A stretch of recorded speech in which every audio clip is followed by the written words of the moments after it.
ආලිය එළවන්නගේ මගේ මාත්‍යා තාම කැලේ. එයා එනකම් මම මේ රහස පරිස්සම් කරනවා.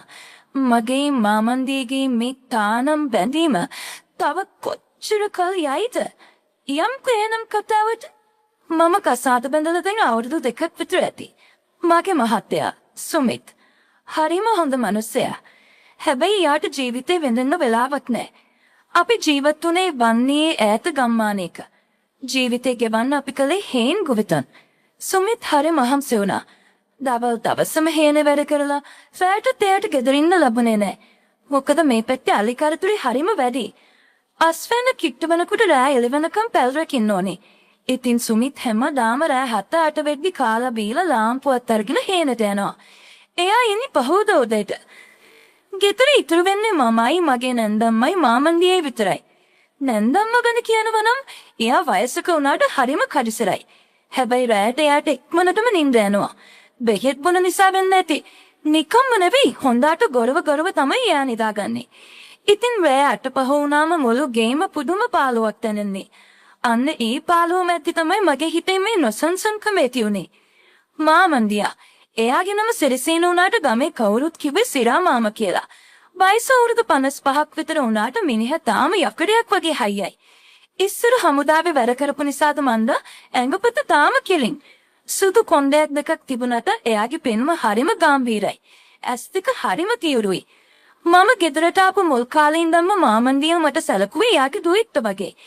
ඒ ටික කාලයක් යද්දි මට දැනෙන්න ගත්ත එයා මන් දිහා බලන විදිහේ මාත් එක්ක කතා කරන විදිහේ පොඩි වෙනසක් තියෙනවා කියලා. නරක විදියට නෙවෙයි ඒත් නිකන් මගේ හිතේ ගැඹුරම දැනට දැනෙන විදිහට. මේ සිද්ධිය පටන් ගත්ත මීට මාසයකට විතර කලින් දවසක. එදා දවසම අහස කළු කරගෙන තිබුණේ. මහා මුසල පාට පරිසරයේම තිබුණා. සුමිත් එදා රැත් හීනරියන්න ලෑස්ති වුණා. මැනික අද නම් හොඳටම වහින්න වගේ එන්නේ. මම යනවා. පරිස්සමෙන් දොරවල් වහගන්න. සුමිත් මගේ නළල ඉඹලා එහෙම කියලා කුඩෙත් තරම් අඳුරට වැකී ගියා.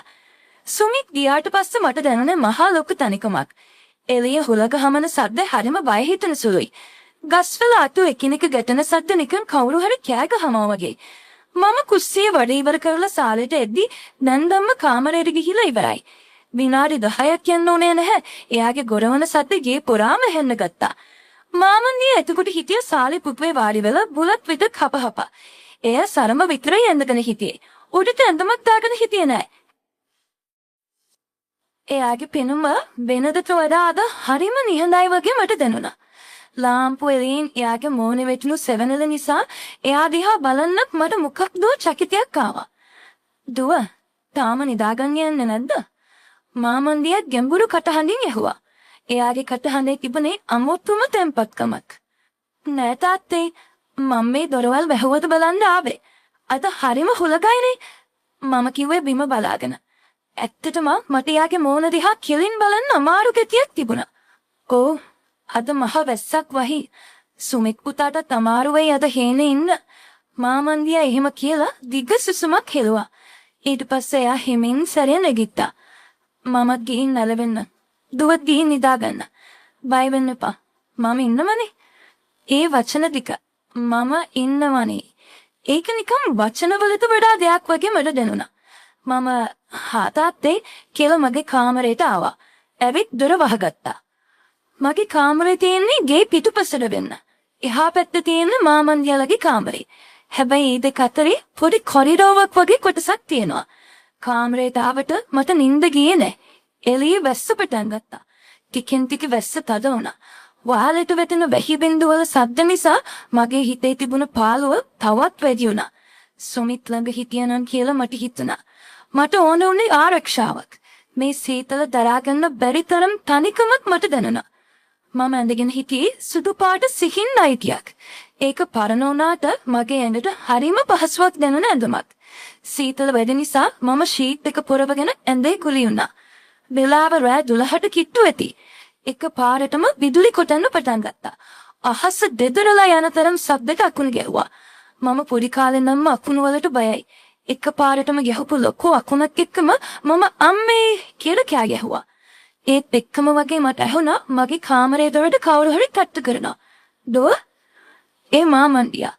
එයාගේ කටහඬේ තිබුණේ කලබලයක්. මම ඇඳෙන් බැස්සේ වෙවුලන ගමන් ගිහින් දොර ඇරියා. මාමන්දියා දොර ළඟ හිටගෙන හිටියා. එයා අතේ පත්තු කරපු කුප්පි ලාම්පුවක් තිබුණා. ඒ එළියෙන් මම දැක්කා එයා මන් දිහා බලන් ඉන්න විදිහ. එයාගේ ඇස්වල තිබුණ බයක් නෙවෙයි, දරා ගන්න බැරි තරම් ලොකු සෙනෙහසක් සහ ආරක්ෂාවක්. "ඇයි තාත්තේ?" මම ඇහුවා. මගේ කටහඬත් වෙවුලනවා.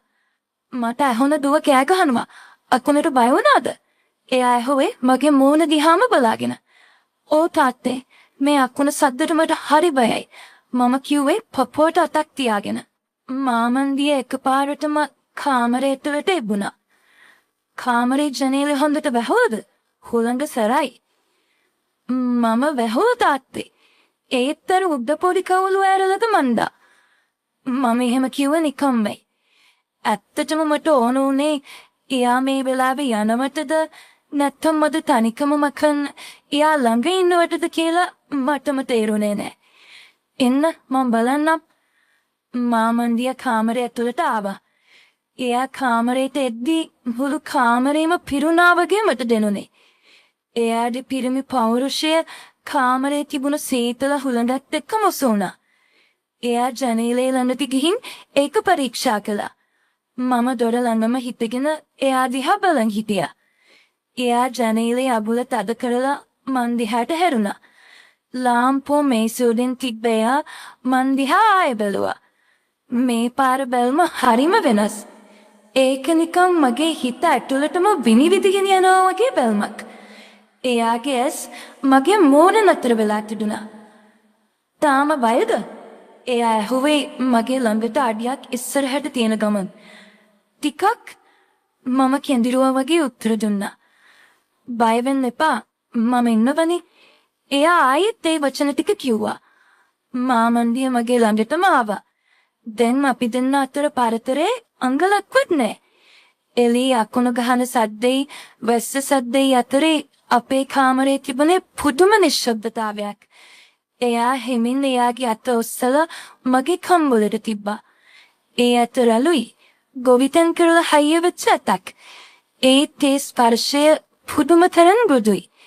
එයාගේ ඇඟිලි මගේ කම්බල දිගේ පහළට යද්දී මට ලොකු ආරක්ෂාවක් දැනුණා. මගේ ඇස් නිකම්ම පියුණා. "සුමිත් නැතිකේ දොට හොඟක් පාළු ඇති නේද?" එයා මගේ කනට කරලා රහසින් වගේ ඇහුවා. එයාගේ කටහඬේ තිබුණේ අනුකම්පාව මගේ හිත උණු කළා. "ඕ." මම මෙමෙනුවා. එයාගේ අනිත් අත මගේ උරහිස වටේට එතුණා. මාව එයාගේ ළඟට තද කරගත්තා. මගේ ඔළුව එයාගේ පපුවේ වදිනකොට මට දැනුනේ මම ලොකු රැකවරණයක ඉන්නවා වගේ.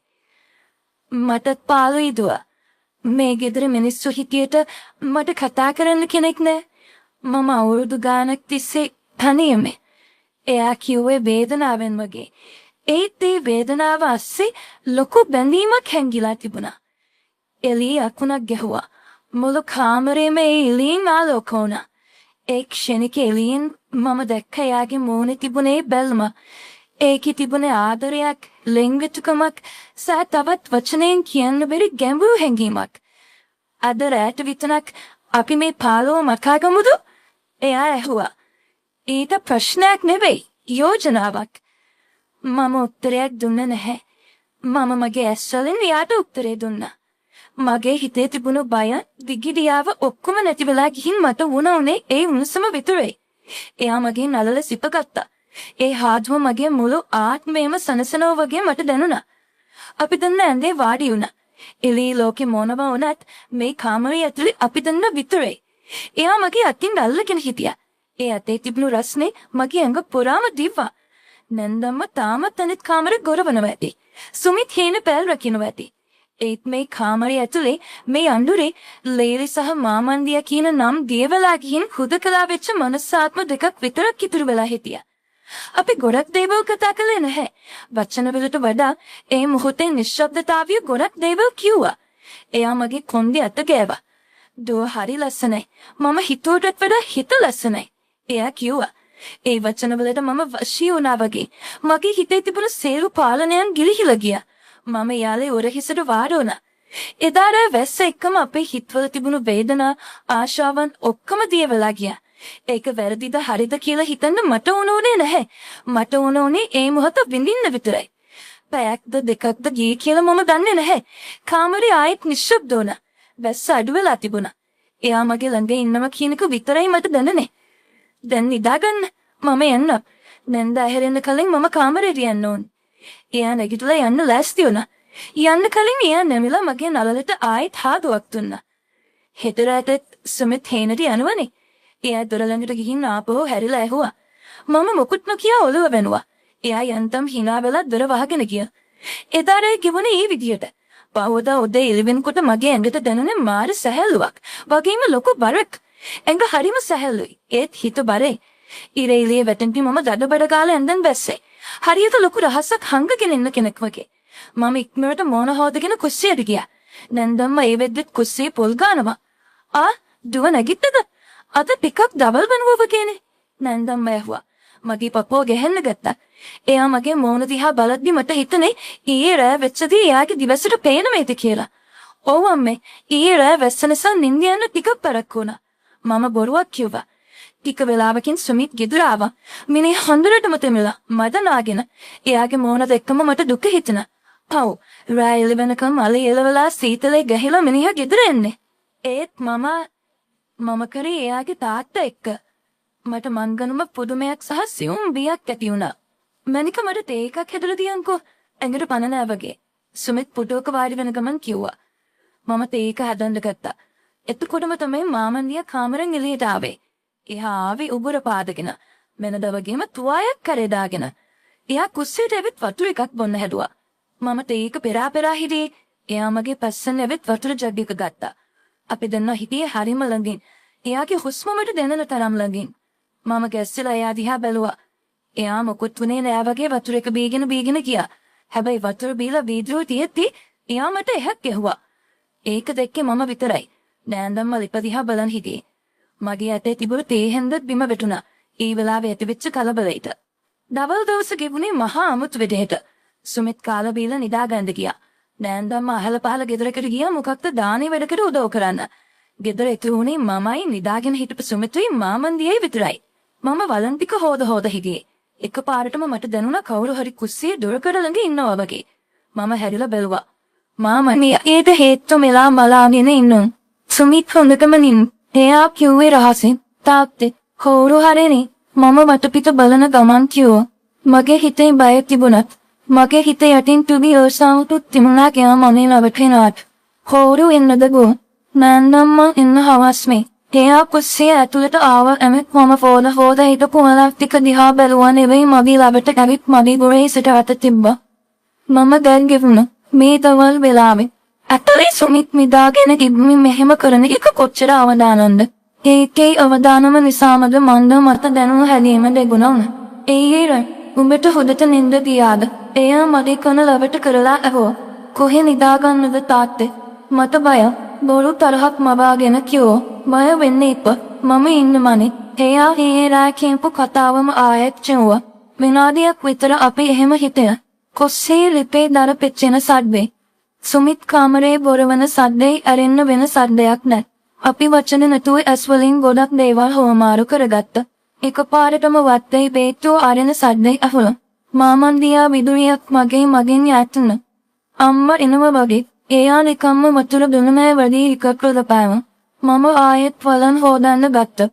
මගේ පපුව දක ගාලා ගැහෙනවා. අපි අහුණා නම් ඉවරයි. ඒතේ මුතේ මට තේරුණා මම මේ ගේම් එකට රම්බහිමලා කියලා. හවස සුමිත් නැගිට්ටා. තේ බීලා පැයට හේනට යන්න නැස්ති වුණා. අද පහස කළු කරගෙන එනවා. වට හිතුනේ සෝබාදහම් අපි දෙන්නට ටිකට වෙන්න උදව් කරනවා වගේ කියලා. මැනිකප් අද නම් එද්දි පරක්කු වෙයි අනවට කඩලා ආලේ. ඒක හැදන්නත් ඕනේ. සුමිත් කිව්වා. පරිස්සමෙන් යන්න. මම දොරවල් හොඳට වහගන්නම්. මම සුවිත්ත සමබම්. එයා යද්දි මගේ හිතේ තිබුණේ දුකක් නෙමෙයි. නැවසිලා. රෑවට බෙද්දී සුපුරුදු විදියට දී පාළු වුණා නැන්දම්ම බුදුන් බඳලා කාමරේට ගියා. එයාගේ කාමරේ දොර වැහෙන සද්දේ මට ඇහුනේ දිව්‍ය ලෝකේ දොර ඇරෙනවා වගේ. මම මගේ කාමරේට ළමිත් වැඳේ වාඩි වෙලා හිටියා. අද මම ඇන්දි ඇන්දට වඩා ටිකක් ලස්සන පෝස පාටන අයිතියක්. මම කන්නාඩියෙන් මගේ දිහා බැලුවා. මගේ ඇස් දිලිසෙනව කම්මුල් රතු වෙලා. මම වෙනද හිටපු අහිංසක ගෑණි නිවේදන්. මම ආදරයක්. සෙනෙහසක් පරාපරක්ත මෙන ගැහැණියක්. වෙලාව 9:10. මාමන්දියා තාමන. මට කේන්ති යන්නක් පටන් ගත්තා. එයා එන්නේ නැද්ද? මම ජනේනෙන් ඉලිය බැලුවා. මුළු වත්තම කරවල. වැහයෝ කෑ ගහනවා. තාමනෙන් මම කෙස්සෙලා හැරුවා. එයා දොරකඩ. අද ක්‍රම්පුවක් නැ. එළිය හද එළිය යාන්තමට කාමරේට වැටිලා තිබුණා. මම හිතුවේ තාත්තා ඉන්නේ නැහැ කියලා. මම නොදැනීම වගේ ඇහුවා.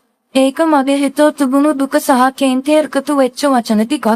මාමන්දියා hina වුණා. අදුරේ වුණත් මම දැක්කා එයාගේ මූණේ තිබුණු සතුට. මම එනකම් මග බලාගෙනද හිටියේ. ඒව කාමරේ දොර අගුල් දාන ගමන් ඇරුවා. නැතෝ මම බයෙන් හිටියේ. එයා මගේ ළඟට ඇවිත් මාව කෙනෙන්ම මෙත්තේට හේත් කළා නෙවෙයි මගේ හත් දෙකෙන් වලගත්තා. උඹ අද ගොඩක් ලස්සනයි දෝ. එයා මගේ රඳුම දිහා බලන නෙවෙයි මගේ ඇස් දිහා බලනයි කිව්වේ. මේක දැක්කම ඕනම කෙනෙක්ගේ හිත පිරෙනවා. ඉතින් තාත්තගේ හිත පිරුණද මම දන්නේම නැතුව එහෙම රහුවා. එයාට ඒකට hina ගියා. "බාබින් මේ මට නනින් මේ හායි තරුණ මෙලාවල්." එයා මගේ මූණ අත් දෙකෙන්ම අල්ලගත්තා. අපි දින්නබි ඇස් හැකිනිට යවුණා. අපි මේ කරන දේ නේද තාත්තේ වැරදි. මායට හෝ වැරදි දේ තමයි රසම දෝ. අනික අපි කාටවත් කරදරයක් කරන්නේ නෑනේ. අපි අපේ පාළුව මකා ගන්නවා විතරයි. එයා දාර්ශනික උත්තරයක් දුන්නා. ඒ උත්තරේ හරිද වැරදිද මම දන්නේ නෑ. ඒත් ඒ වෙලාවේ මට ඕන වුණේ ඒ උත්තරේ පිළිගන්න. එයා මාව ඇනේ ඉඳවලා. එයා මගේ ළඟින් වාඩි වුණා. මම එයාගේ ගුරුහිසට ඔළුව තෙම්බා. මම එයාගේ කාන්දි අත ගැව්වා. සුදු වෙච්ච කිස්මස් අතරේ මගේ අගිනි අග්නිරියාවස් පියාගත්තු. උඹේ නන්දම්ම කවදාවත් මෙලම මගේ ඔළුව අත ගාලා නෑ. එයා කිව්වේ ලොකු වේදනාවකින් "දෑනේත් මේ ආදරේ කියන්නේ මොකක්ද කියලා මම දැනගත්තේ උඹ ගෙදරට ආවට පස්සේ." ඒ වචන ටික මගේ හිත උණු කළා. මට එයා ගැන අනුකම්පාවක් ඇති වුණා. ඒ අනුකම්පාවත් එක්කම මගේ හිතේ තිබුණු බැඳීම තවත් වැඩි වුණා. එයා මාව එයාගේ පුපියට තුරුන් කළා. දැන් නැති ආදරේ කළා. මට දැන් ඕන මේ වුණුවම විතරයි. එයාගේ කොටහඬ බරවමු. අපි අතරේ සිද්ධ වුණේ වචන වලින් කියන්න බැරි තරම් සියුම් ඒ වගේම ප්‍රබල හැලීම් හුවමාරුවක්. ඒක කායික ආශාවකට එහා ගියපු ආත්මීය බැඳීමක් වගේ මට දැනුණා. එයාගේ ළඟ ඉබ්නේ මට ලෝකේ අනිත් හැම ප්‍රශ්නයක්ම අමතක වුණා. පෑ දානක් අපි රිහිම තුරුන් වෙලා හිටියේ. ජනේලෙන් එන හොලබ දැන් හරින සීතල. මම ශීතික අරන් අපි දෙන්නම පොරව ගත්තා. කකක් එයා අහෝ කෙත සුමිත් විතර ඉන්නා. මම කිව්වේ ලොකු සසුමක් එක්ක. ඕනේ හෙට පොයනේ. එයාපත් ඒක අමතක වෙලා තිබුණේ. එහෙනම් හෙට දවල්ට බලමු. සුමිත් හවසට පන්සල් යනවනේ අම්මා එක්ක මම පුදුම වෙලා එයා මේ කොච්චර දිහා බැලුවා. මිනිස්සයා දුරට ප්ලෑන් කරනවද? තාත්තා පන්සල් යන්නේ නැද්ද? මම උකටද පන්සල් යන්නේ? මගේ බිව්වේ ලෝකේ තියෙන්නේ මෙතනින්. එයා මගේ අත තදින් අල්ලගෙන කිව්වා. එයා පාන්දර 3ට විතර යන්නේ ගියා. එයා ගියාට පස්සේ මම ඇදේ කනුවම. මුළු කාමරේම තාම තියෙන්නේ එයාගේ මතකේ. මම කොට්ටේ තුරන් කරගත්තා. අත දැන් සොමික් ගැන හිතන්නවත් වෙලාවක් නැහැ. මගේ මුළු ලෝකෙම දැන් පාලනය කරන්නේ සිරාමාම. මේක කොතනින් කෙලවර වේද මම දන්නේ නැහැ. සමහර විට අපි රමුවේ. සමහර විට ගමම දැනගන්නේ. එදාට මට ගමේ ඉන්න බැරිමේ.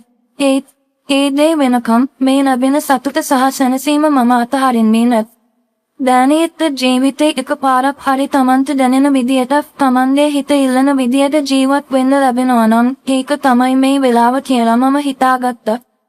හෙට පොයනාස් මම සිල් ගන්න දවස එක් වගේ හිතේ තියෙන මේ වෙනමම ලෝකයක්. හෙට දවල්ට ගෙදර කවුරුත් නැති වෙලාවට සිද්ධ වෙන්නේ යන දේ ගැන හිත මම නැස්පියාගත්තා. අලි ඉලවන්න ගිය මගේ මහත්තයා තාම කරේ. එයා එනකම් මම මේ රහස පරිස්සම් කරනවා. මගේ මාමන්දියගේ මේ තහනම් බැඳීම තව කොච්චර කාලයයිද? ඒක කාලය විසින් විසනු.